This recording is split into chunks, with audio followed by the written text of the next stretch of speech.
Bonjour mes sœurs et frères en Jésus-Christ. N'ayant pas encore l'autorisation de nous rassembler dans nos locaux, c'est encore ce matin par ce moyen de cette vidéo qu'en esprit, nous allons nous assembler pour rendre culte à notre Dieu, comme nous y invite le roi David par ses paroles du psaume 95.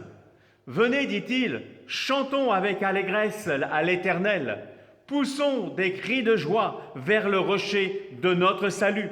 Allons au-devant de lui avec des louanges, faisons retentir des cantiques en son honneur, car l'Éternel est un grand Dieu. Il est un grand Dieu au-dessus de tous les dieux. Il tient dans sa main les profondeurs de la terre. Il est notre Dieu, et nous sommes le peuple dont il est le berger, le troupeau que sa main conduit.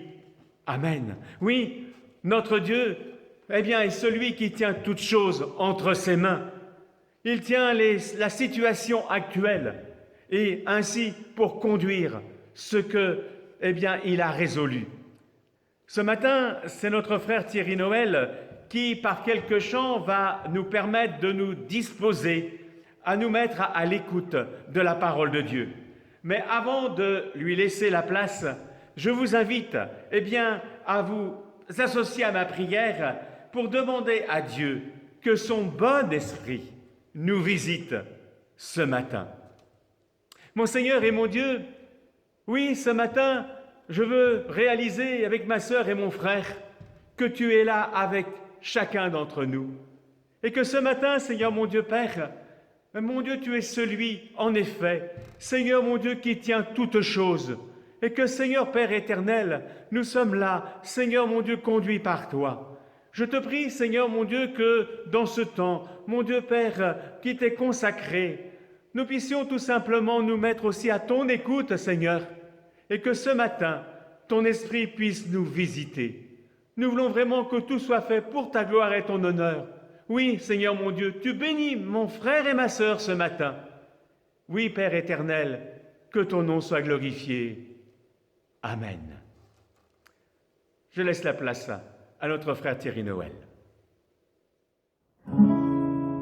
Bonjour bien-aimés, heureux de vous retrouver encore ce matin dans la présence du Seigneur. Nous sommes ensemble avec lui et on veut déclarer encore ce matin la parole de Dieu. Regardez avec moi dans le psaume 18, je le lis pour vous si vous n'avez pas le temps de le chercher. C'est un psaume que nous a laissé David lorsqu'il a été délivré de la main de Saül.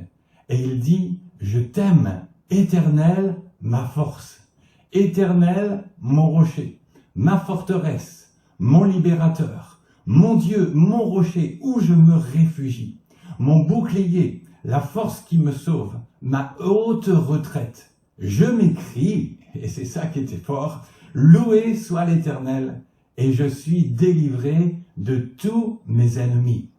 Ce matin, nous voulons encore louer notre Dieu. C'est vrai que le chant est la forme la plus répandue pour louer et célébrer le Seigneur. Il y a bien d'autres moyens.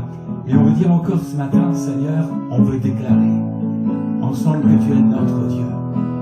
Je m'écrie, loué soit l'Éternel, et je suis délivré de tous mes ennemis. Oh merci Seigneur, ce que tu me délivres ce matin encore, de mes inquiétudes, de mes doutes, de mes angoisses, de l'anxiété, des soucis dans lesquels je suis. Tu es là et tu me conduis, tu me diriges, et je m'écris, loué soit l'Éternel.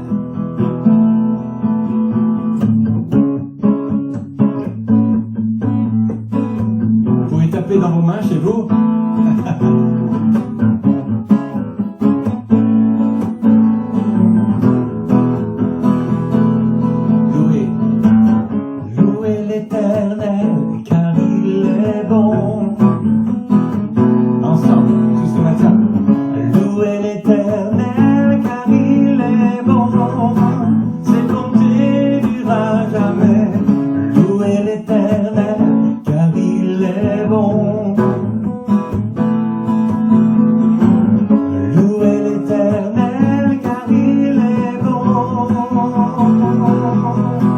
Je m'écris, loué soit l'Éternel, et je suis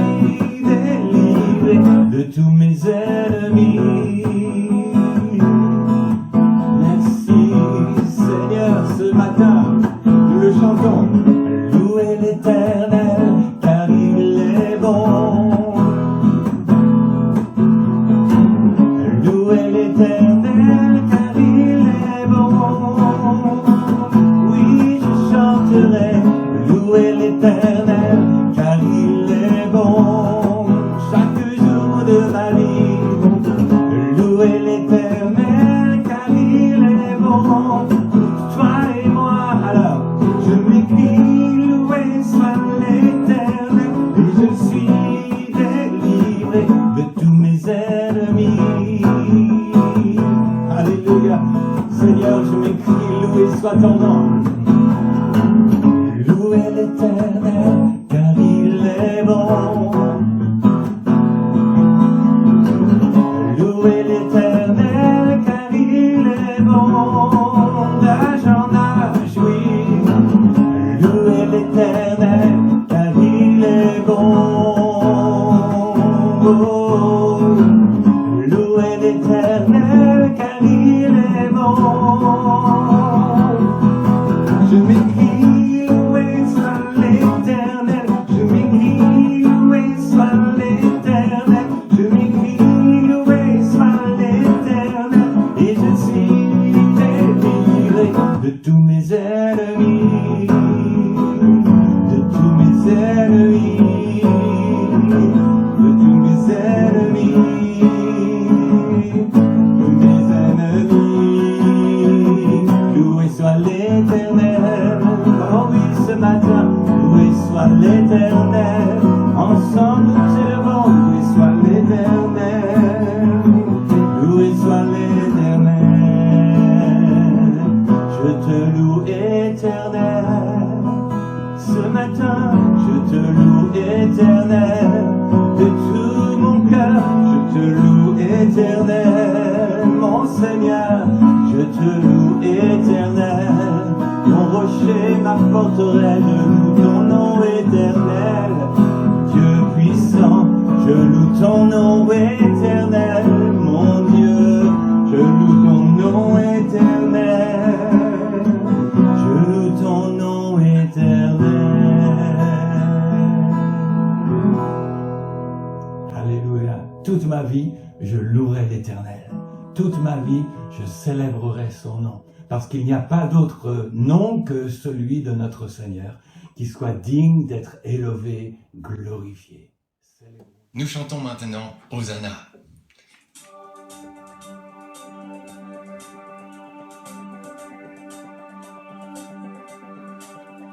Un chant s'élève, les yeux se tournent vers toi.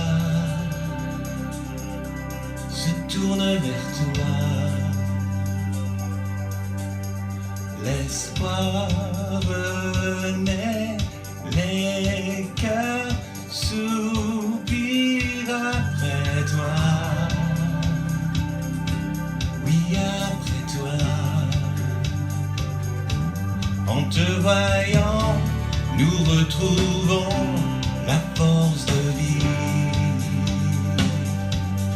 Quand nous sommes en ta présence, nos craintes fuient, elles s'enfuient. Hosanna, Hosanna,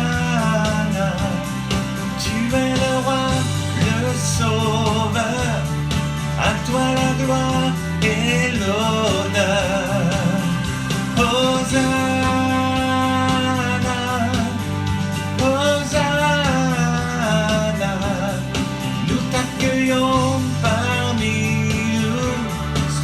Bienvenue, ô Jésus. Entends le son des cœurs qui reviennent à toi. Reviennent à toi. Dans ton royaume, les vies sont restaurées.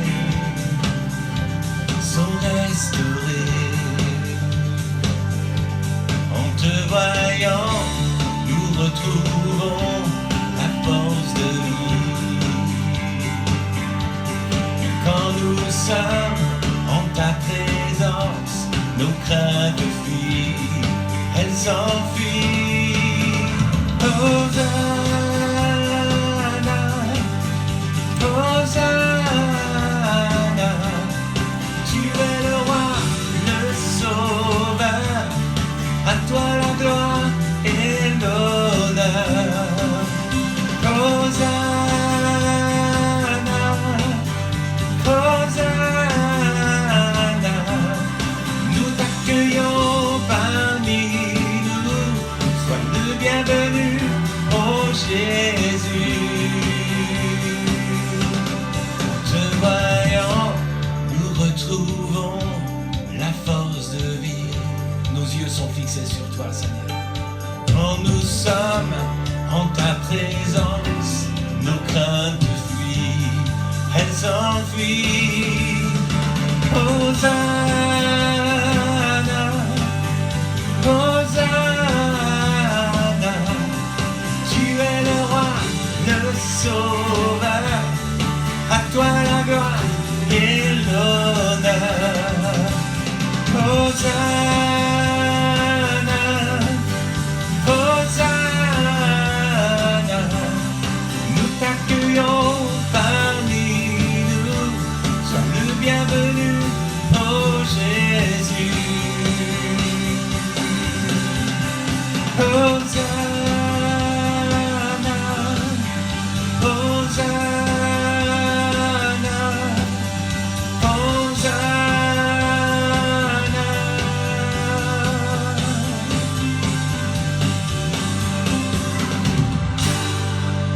Alléluia, il est digne de nos louanges. Hosanna, béni soit celui qui est avec nous aujourd'hui. Nous sommes tellement bien dans sa sainte présence et nous n'avons aucune crainte. Le livre d'Ésaïe nous dit, ne promène pas des regards inquiets. Car je suis ton Dieu, je viens à ton secours, je te soutiens de ma droite triomphante. Alors nous n'avons rien à craindre. À chaque jour, il est avec nous et il nous tient dans sa tendre main. Béni soit son saint nom. Louons son nom ensemble. Prenez un temps pour le louer. Alléluia.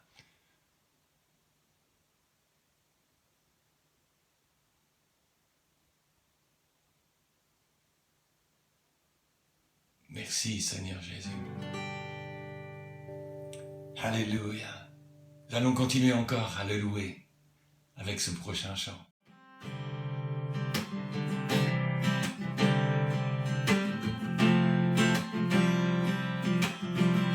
Mon espoir est en toi, Seigneur.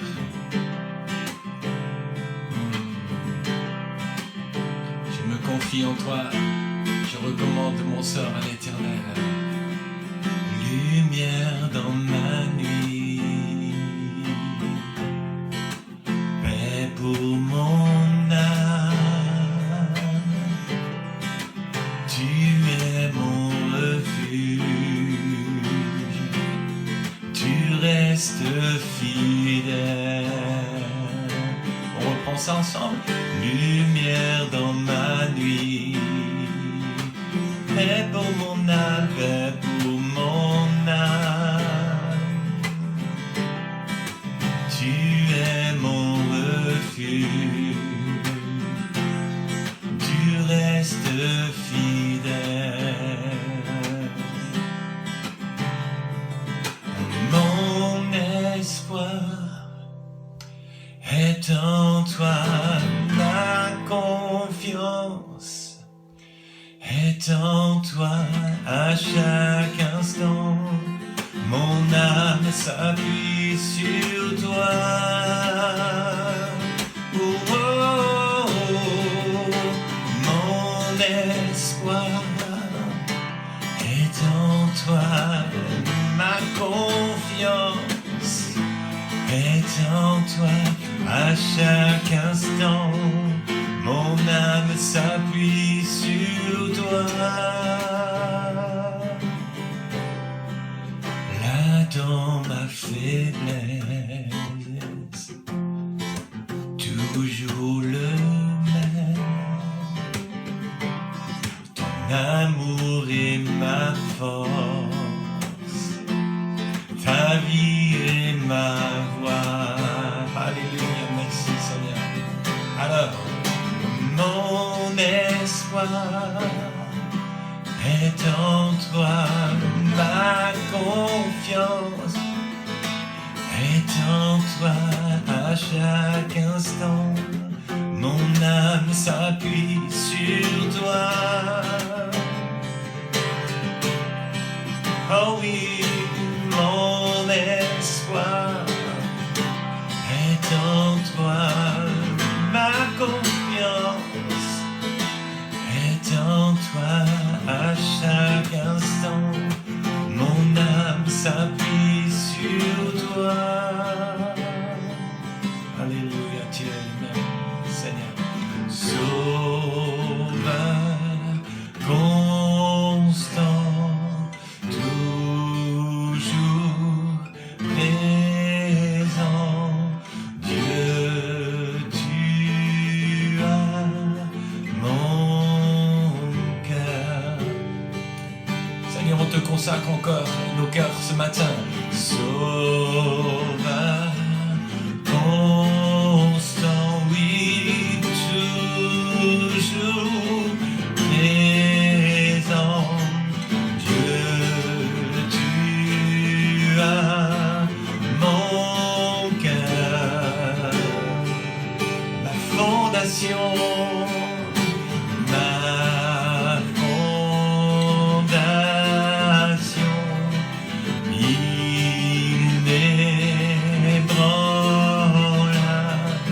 Dieu, tu as mon cœur.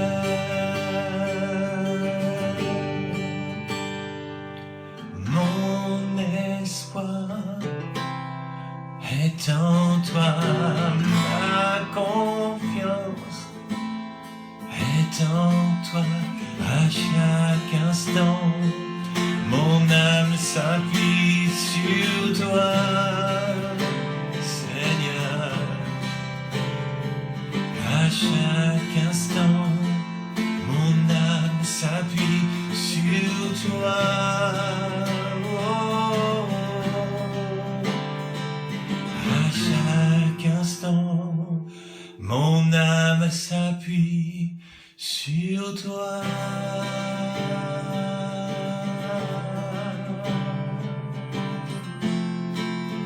Alléluia, je m'appuie sur toi avec ma famille. Chaque jour que tu fais, je m'appuie sur toi.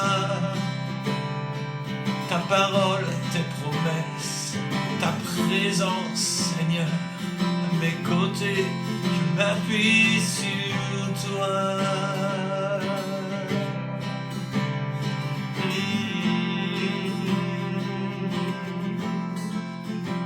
Sur toi. Merci mon frère Thierry pour ces chants. Maintenant, c'est notre frère Médéric qui, ouvrant la parole de Dieu, va nous apporter une exhortation que le Seigneur a placée sur son cœur. Que Dieu nous bénisse à l'écoute de la parole de notre Dieu. Bonjour mes bien-aimés, c'est une joie pour moi de partager avec vous ce temps de méditation de la parole de Dieu. J'espère vraiment que ce message que le Seigneur a mis sur mon cœur va être pour vous comme il l'a été pour moi, comme un baume sur votre cœur qui va vous tranquilliser, qui va vous encourager, car je crois que c'est ce que Dieu veut. Je félicite vraiment mes prédécesseurs qui se sont soumis à cet exercice de s'enregistrer pour les messages, parce que je ne sais pas quelle prise c'est, je ne compte même plus, mais c'est loin d'être évident et je remercie aussi Gladys qui va rendre ce message le plus lisible possible pour vous, et que Dieu vous bénisse vraiment mes frères et sœurs. J'ai intitulé mon message de ce matin « L'alpha et l'oméga ». Si je pouvais, moi, avec mes propres mots, résumer les temps par lesquels nous passons, je dirais que il faut le vivre pour le croire. Car clairement, ce qui était de l'ordre de la science-fiction, de la fiction il y a quelque temps, est devenu notre réalité. On vit des temps sans précédent, des temps que personne ne comprend même. Mais j'ai envie de vous dire de la part du Seigneur ce matin que Dieu a une réponse à apporter au temps que nous vivons. Et pour citer, pour plagier, je le fais avec beaucoup de plaisir, notre frère Thierry Noël, Dieu reste et demeure toujours Dieu. Vous savez, dans la Bible, comme il est dit dans l'Écriture, ce qui est arrivé au peuple d'Israël nous sert d'exemple.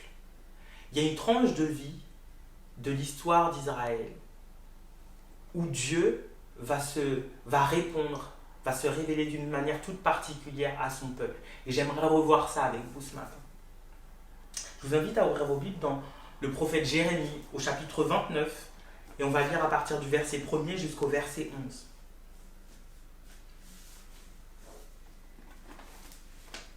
Il est écrit: Voici le contenu de la lettre que Jérémie, le prophète, envoya de Jérusalem au reste des anciens en captivité, aux sacrificateurs, aux prophètes et à tout le peuple que Nebuchadnezzar avait emmené captif de Jérusalem à Babylone, après que le roi Jéconia, la reine, les eunuques, les chefs de Juda et de Jérusalem, les charpentiers et les serruriers furent sortis de Jérusalem.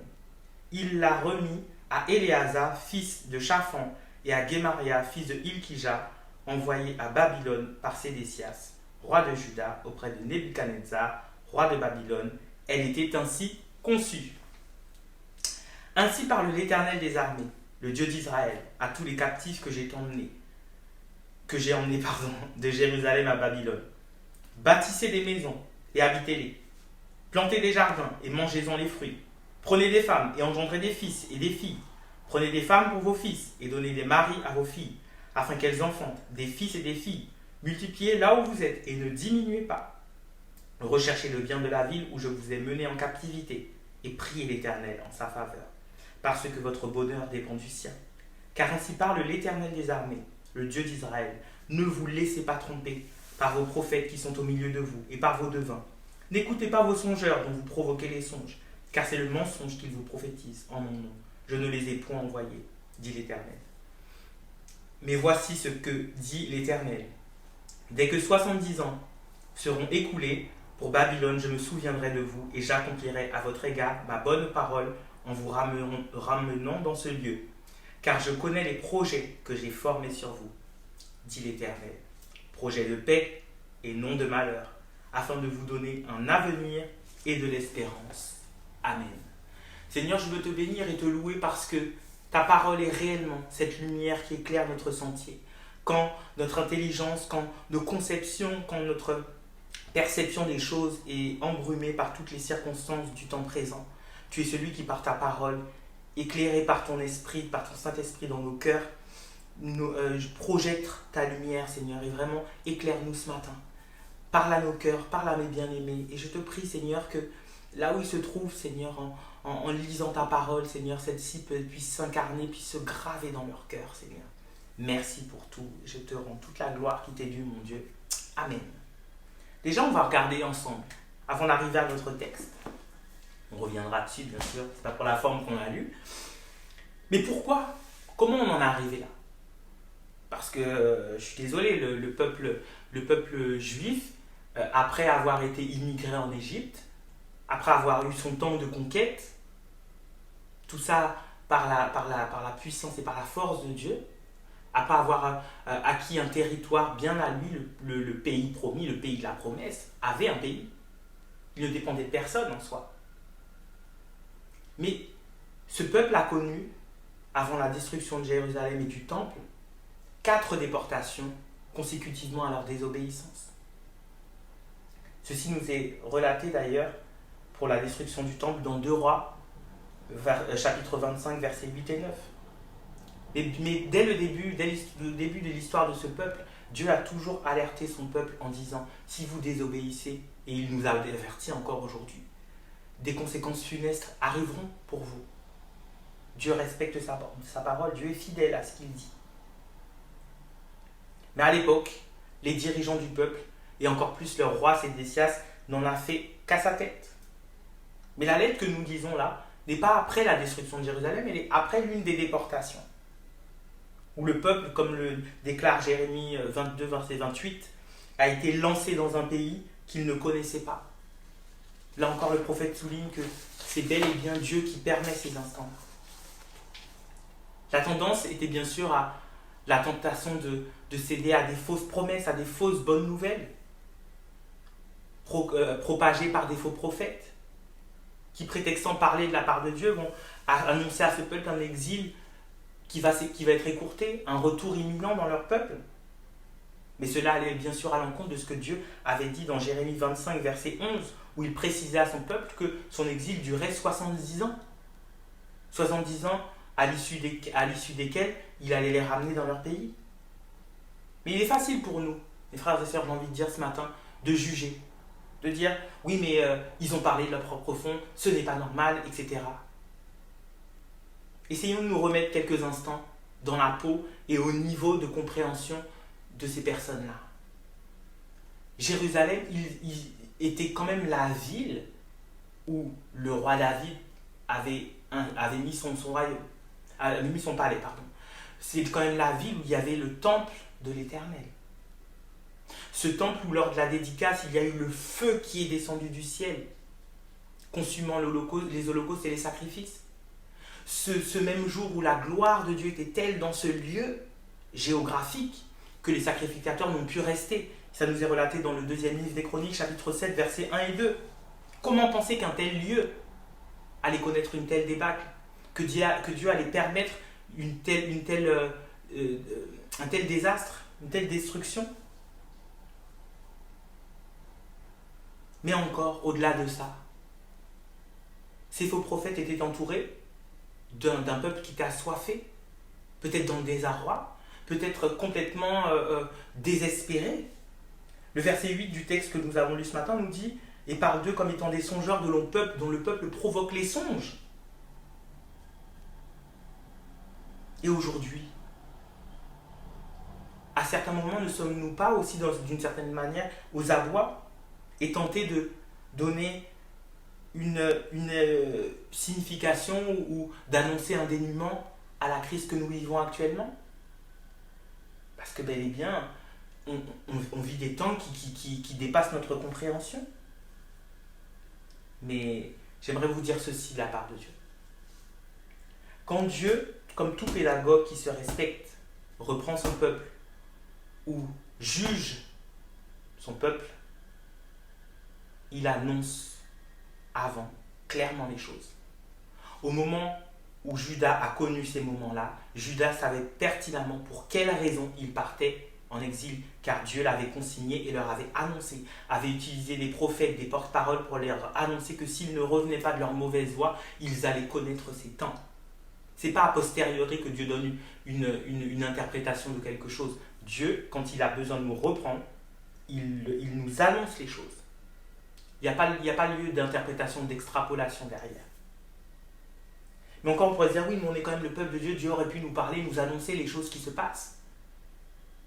Mais en y réfléchissant bien, je ne pense pas que j'aurais supporté à mon niveau que Dieu m'annonce que des bien-aimés, des gens que j'aime, seraient touchés par ce Covid. Que certains même seraient emportés par cette maladie. Je pense que dans sa sagesse, Dieu sait ce qu'il révèle à son peuple et Dieu sait ce qu'il garde pour lui. Car bel et bien depuis novembre 2019, où ce virus a commencé à circuler, à sévir en Chine, où pour nous c'était une réalité très lointaine, on se dit « Ah, c'était là-bas ». Depuis, il a touché 200 pays, fait des millions de cas, et on ne sait pas quand est-ce que ça va s'arrêter. J'ai noté ceci, nous sommes en ce moment, l'humanité entière, en pleine science-fiction, mais les deux yeux grands ouverts, tout éveillé. Il y avait aussi cette tendance à l'époque de pouvoir se dire, mais on aspire à un retour à la normale. On aspire à revenir à ce qu'on avait connu avant. Regardons quelques instants, moi j'ai regardé en tout cas, de quoi était fait le quotidien du peuple d'Israël au moment où il y a eu ces déportations. Jérémie 19, versets 4 et 5 nous dit que Dans ce peuple, il y avait de l'idolâtrie. Un culte rendu à d'autres dieux qui menait le peuple certaines fois à faire des sacrifices d'enfants. Ou encore, ce peuple à qui Dieu avait donné des instructions bien particulières pour traiter la veuve, l'orphelin et l'étranger. Dans ce peuple-là, au sein de ce peuple-là, on opprimait ces catégories sociales. Mais nous aussi aujourd'hui, des fois quand on discute et même l'inclinaison naturelle, c'est de dire mais on attend de retourner à la normale, mais quel était notre normal avant? Mais moi je me souviens, parce que j'étais en vacances en fin d'année dernière, au soleil, pour ma plus grande joie, mais quand je suis rentré ici en région parisienne, au mois de décembre, je suis revenu dans une société complètement déstructurée. Une société qui était en pause, une société qui était arrêtée, parce qu'on était en plein mouvement des Gilets jaunes. On était en plein mouvement où le pays était à feu et à sang d'une certaine façon. Je mets des gros guillemets, bien sûr, vous me comprenez. Avant, ce n'était pas mieux. Ne nous trompons pas par des faux raisonnements. Avant n'était pas mieux. Avant était juste une situation face à laquelle on avait plus ou moins trouvé, humainement parlant, des palliatifs, des solutions. Aujourd'hui, nous vivons des moments auxquels l'homme ne trouve aucune solution acceptable pour nous.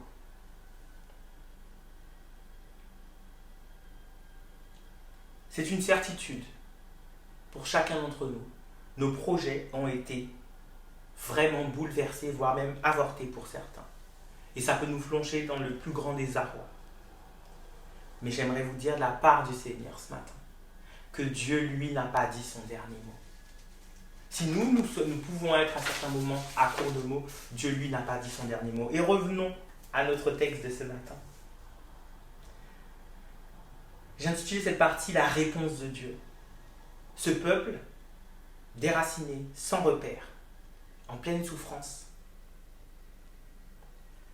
à ce peuple-là, Dieu va lui montrer qu'il est encore là. Dieu va lui montrer qu'il est encore avec lui, même s'il assume les conséquences de sa désobéissance. Mais Dieu, par l'intermédiaire de son serviteur Jérémie, va leur envoyer une lettre. Et ceci me rappelle la chose suivante. C'est que Dieu, dans quelque détresse que nous soyons, viendra toujours à notre rencontre. Dieu viendra toujours nous encourager. Dieu sera toujours celui qui fera face avec nous aux remous de la vie.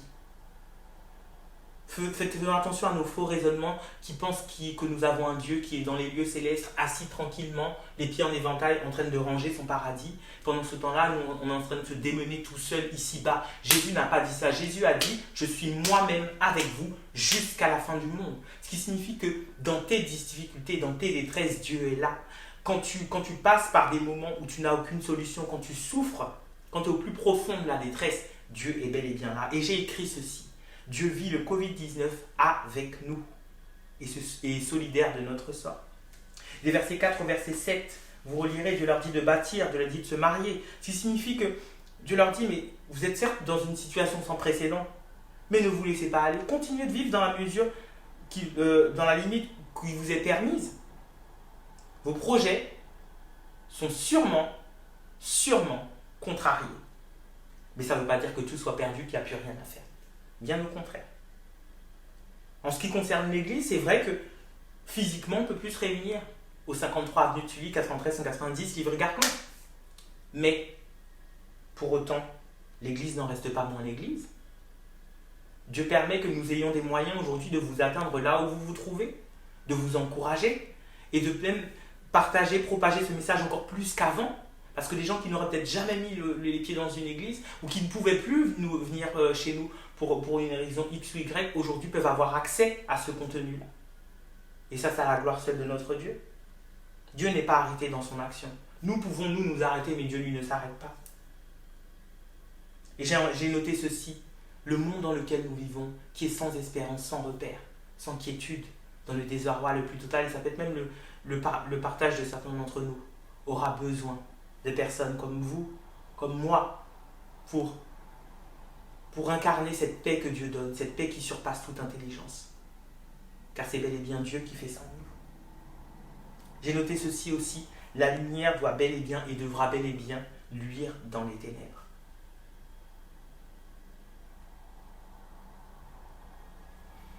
J'ai noté aussi ceci, dans les temps que nous vivons, ne nous hasardons pas à vouloir trouver des dénouements à ce qui va se passer, à trouver une signification, une interprétation des temps que nous vivons. Je ne pense pas que ce soit à ce niveau-là que Dieu nous attend. Mais Dieu nous attend plutôt comme il l'a dit à son peuple à l'époque, au verset 7, « Recherchez le bien de la ville où je vous ai mené en captivité et priez l'Éternel en sa faveur parce que votre bonheur dépend du sien. Travaillons à notre niveau au bien-être, au bien de la nation dans laquelle Dieu nous a placés. » Je ne fais pas l'apologie du Covid-19, bien loin de là. Mais il faut avouer tout de même que depuis cette pause d'une certaine façon, il y a une chose dont je manquais cruellement et dont beaucoup manquaient, qui nous a été donnée, c'est du temps. Mais que faisons-nous de ce temps? Mettons-le à profit peut-être pour commencer des chantiers qu'on n'aurait jamais osé entreprendre avant. Mais là, le temps nous est donné de la part de Dieu. On arrive au verset 11 et c'est le verset sur lequel je vais m'arrêter ce matin, plus particulièrement. « Car je connais les projets que j'ai formés sur vous, dit l'Éternel, projets de paix et non de malheur, afin de vous donner un avenir et de l'espérance. » Le premier mot est important, dit « car ». Car signifie qu'on donne la chose, qu'on explique la cause d'un propos, de quelque chose avant. Et avant, au verset 10, Dieu rappelle à son peuple que son exil prendra fin au bout de 70 ans. Il leur dit, mais je peux vous dire ça, car, et nous verrons la suite. Mais ça nous rappelle pour nous ce matin aussi que notre Dieu ne parle pas à la légère. Ce qu'il dit, il sait qu'il peut l'accomplir et il l'a pesé, sous-pesé. Je connais, Dieu dira. Dieu sait, Dieu a la connaissance. Dieu a même plus que ça, il a la préscience de ce par quoi nous vivons. J'ai noté ceci, Dieu ne tâtonne pas. Il ne tâtonne pas. Nous aussi, nous peut-être. Mais lui ne tâtonne pas avec nos vies. Il sait ce qu'il fait. Car je connais les projets. Ce qui nous rappelle que Dieu a un plan, un but pour nous. À l'époque, moi quand j'étais plus petit, on avait les magnétoscopes où ma mère souvent programmait les enregistrements parce qu'elle n'était pas là la journée pour regarder ses séries et autres. Et nous aussi, on a été rapidement formés à ça. Mais quand on programmait quelque chose, cette chose arrivait au temps où on l'avait mise. Il y avait l'heure de début, l'heure de fin. Et quand Dieu dit qu'il a un projet pour nous, c'est-à-dire qu'il y a un timing, il y a quelque chose, il y a des choses qui sont bien établies, qui sont bien arrêtées. Rappelons-nous ça ce matin. J'ai noté, nous ne savons pas de quoi notre lendemain sera fait, mais Dieu, lui, le sait. Les projets que j'ai formés, ce qui nous rappelle que Dieu est aux commandes, qu'il ne subit pas les événements, mais bien au contraire, il les permet. Et par extension, je dirais même au-delà de par extension, c'est une réalité. Toi non plus, tu ne subis pas les événements. Tu vas me dire, oui, mais regarde, j'ai mes revenus qui sont diminués, j'ai mon entreprise qui est peut-être en balance, j'ai peut-être mes études qui sont peut-être compromises. Oui, tu vis peut-être toutes ces choses-là. Tu es peut-être diminué en ce moment, mais pas démuni. Parce que Dieu te donnera toujours le moyen de faire face à la situation à laquelle tu es exposé. C'est sa parole qui le dit. Rappelons-nous le récit de cette veuve qui nous a été rappelé par notre pasteur il y a quelques semaines. Cette veuve n'avait plus de quoi subvenir à ses besoins. Mais Dieu, à partir du peu qu'elle avait, ce peu d'huile qu'elle avait, va multiplier pour subvenir à ses besoins pour plusieurs années. Pour devenir veuve, c'est qu'elle avait connu une catastrophe, c'est qu'elle avait connu quelque chose qui était catastrophique. Mais Dieu lui montre même dans ces situations-là qu'on peut penser que tout est perdu, qu'il n'y a plus rien à attendre, qu'il est quand même celui qui agit et qui ne nous abandonne pas dans ces circonstances. Dieu rappelle à son peuple que ce sera des projets de paix. Et pour nous, ce sont des projets où nous serons en tranquillité, où nous connaîtrons la quiétude, des projets qui vont fonctionner. Nous, on peut former beaucoup de projets, mais au final, c'est les projets de Dieu qui s'accomplissent. Des projets qui seront garantis non par nous, mais par Dieu lui-même. Si j'avais le temps, je vous témoignerais de combien de fois Dieu, au niveau économique, au niveau professionnel, m'a béni, m'a montré. Et aujourd'hui, c'est vrai, je ne me glorifie pas, mais c'est une réalité. Quand les gens viennent essayer de remettre en question ce que j'ai, je dis, mais allez-y, allez-y, essayez. Mais moi je sais que ce que j'ai, c'est Dieu qui me l'a donné. Donc s'il permet que vous me le repreniez, il me donnera autre chose à côté. Je sais en qui j'ai cru. Des projets qui ne sont pas de malheur parce que oui, bel et bien, on peut des fois être perplexe, on se dit mais pourquoi Dieu permet ceci? Pourquoi Dieu permet telle catastrophe dans ma vie? Pourquoi Dieu a permis ce Covid? Pourquoi Dieu permet que des membres de son peuple soient touchés? Nous ne savons pas pourquoi. Et moi je sais une chose, c'est que toute chose concourt au bien de ceux qui aiment Dieu. En toute chose, c'est ce que j'ai décidé d'avoir dans ma tête et en esprit, parce que c'est la parole de Dieu qui est la vérité, et non ma perception de la réalité, c'est que Dieu a toujours travaillé pour mon bien, même dans des moments d'incompréhension, afin de vous donner, le texte dit. Ce qui veut dire que c'est Dieu qui en est à l'origine, c'est Dieu qui produit, c'est Dieu qui forme, c'est Dieu qui constitue, c'est Dieu qui fait. Ce n'est pas la conjoncture actuelle qui va faire ton devenir, qui va faire ton futur, mais Dieu lui-même, mon frère, ma soeur. Nous donner un avenir. Littéralement, avenir signifie dans le texte nous donner une fin. Comme si Dieu rappelait que la fin de toute chose, c'est lui. C'est lui. Notre fin à nous, c'est lui qui l'a conduite. Ce que nous vivons aujourd'hui marque certes une étape, mais ce ne sera pas en fonction de cela que notre fin sera, mais en fonction de la volonté de Dieu. Un avenir et de l'espérance. Peut-être que ce matin, tu es devant ce message et tu n'as peut-être plus aucun espoir dans ton cœur. Tu ne formes même plus aucun projet. Mais j'ai envie de te dire, et effectivement, humainement parlant, il n'y a peut-être plus de projet qui puisse être mené. J'ai bien dit peut-être, je ne connais pas, seul Dieu sait. Mais je sais une chose, c'est qu'en Dieu, tu peux placer toutes tes attentes. Peut-être que ce que tu as construit de tes mains avec beaucoup de labeur, peut-être que tout ça est remis en balance. Tu dis, ah mais je ne peux plus rien espérer de tout cela. Oui, tu peux désespérer de toi, mais pas de Dieu. Car lui a tout. A tout. En lui, nous avons tout pleinement. En conclusion, je vous dirais ceci. C'est notre Dieu qui se porte garant de notre fin, qui forme pour nous une fin. Mais il y a une condition sine qua non à tout ça. C'est que pour garantir la fin, il faut aussi qu'il en garantisse les étapes. Confions-nous dans celui qui dit, où la parole de Dieu révèle qu'il sait tout. Attendons-nous à lui seul. Les hommes, à l'instar de la méthode Coué, vont nous encourager, même j'ai lu ça sur le site de mon travail hier, on est appelé à faire preuve d'autosuggestion, mais consciente, mais non. Car le fait de me dire que tout va aller bien ne va rien changer pour moi. Mais en tant qu'enfant de Dieu, le fait de remettre mon sort à l'Éternel, de mettre en lui ma confiance, je sais qu'il agira parce que c'est ce qu'il a dit. Et ce que Dieu a dit, il l'a toujours accompli. Pour avant, il le fait encore et il le fera. Je terminerai en vous disant deux choses, mes frères et sœurs. En ce moment, notre plus grand ennemi est certainement pas le Covid-19. Et certainement pas la conjoncture actuelle. Notre plus grand ennemi en ce moment, c'est notre chair, qui, elle, a toujours cette tendance à vouloir trouver le secours en l'homme, le secours en lui-même et à s'attendre. Et quand elle ne trouve pas, elle déchoit complètement. On déchoit complètement notre confiance en Dieu. Mais c'est le moment où nous expérimentons ce que dit la parole de Dieu. La foi et la démonstration des choses qu'on ne voit pas. Je ne vois pas effectivement, mais je sais une chose, c'est que mon Dieu a promis de garder mon départ et mon arrivée.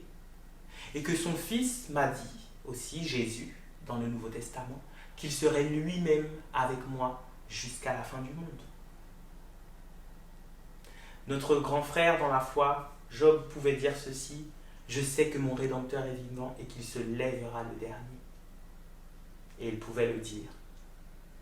Car de notre Dieu, il est dit dans sa parole qu'il est l'alpha, le début et l'oméga, la fin. Peut-être que ce matin, tu n'as plus aucune espérance.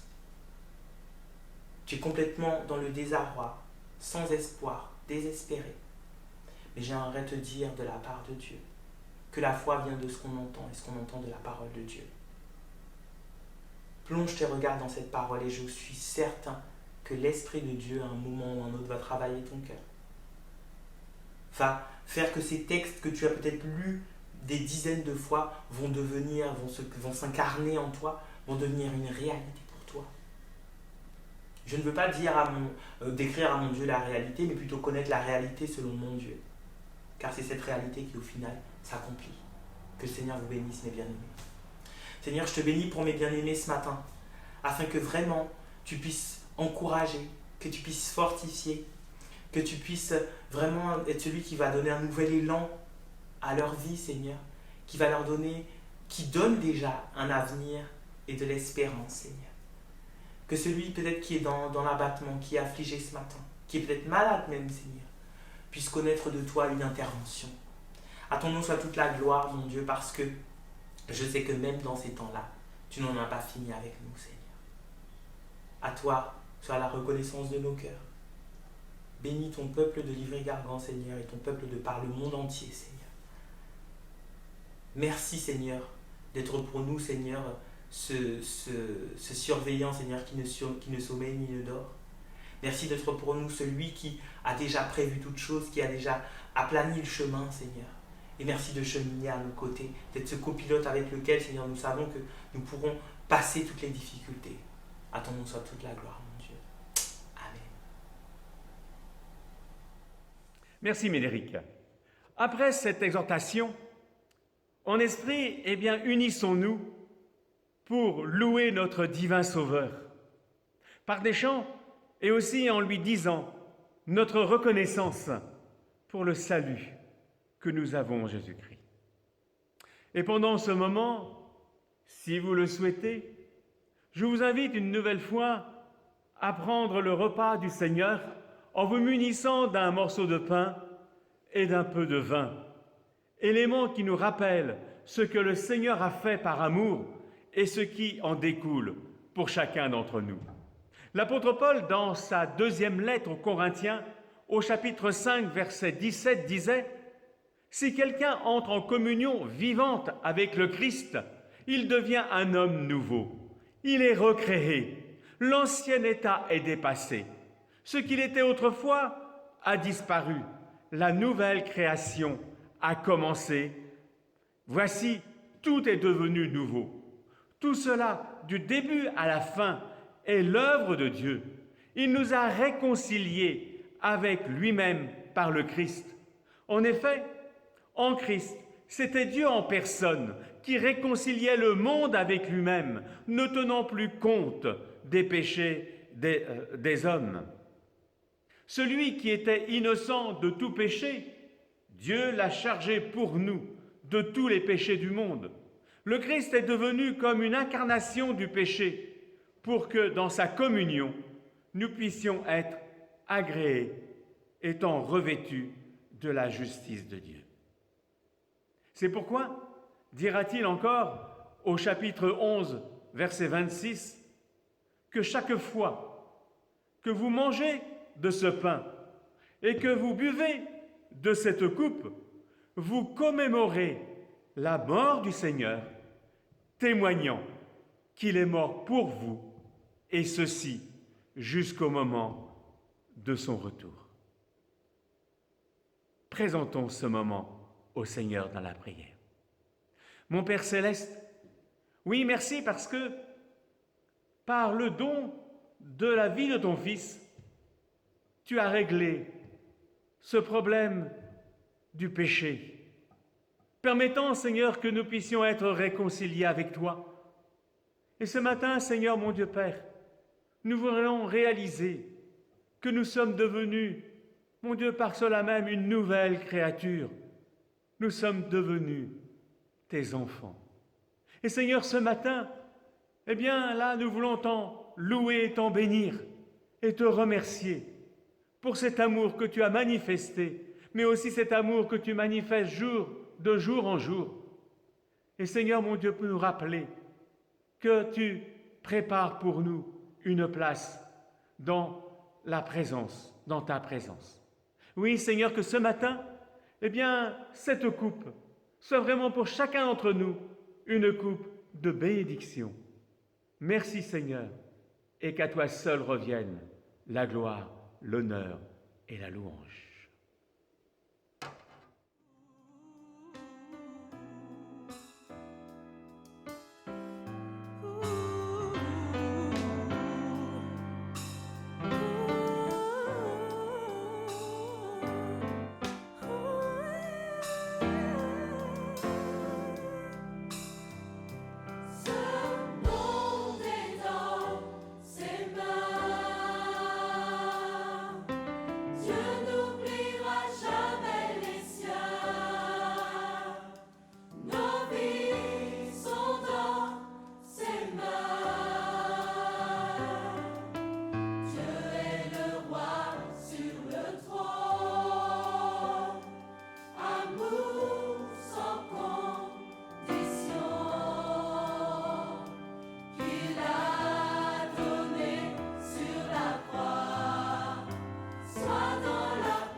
Il est le roc éternel. Il est mon seul abri. Fais-lui confiance et prends courage.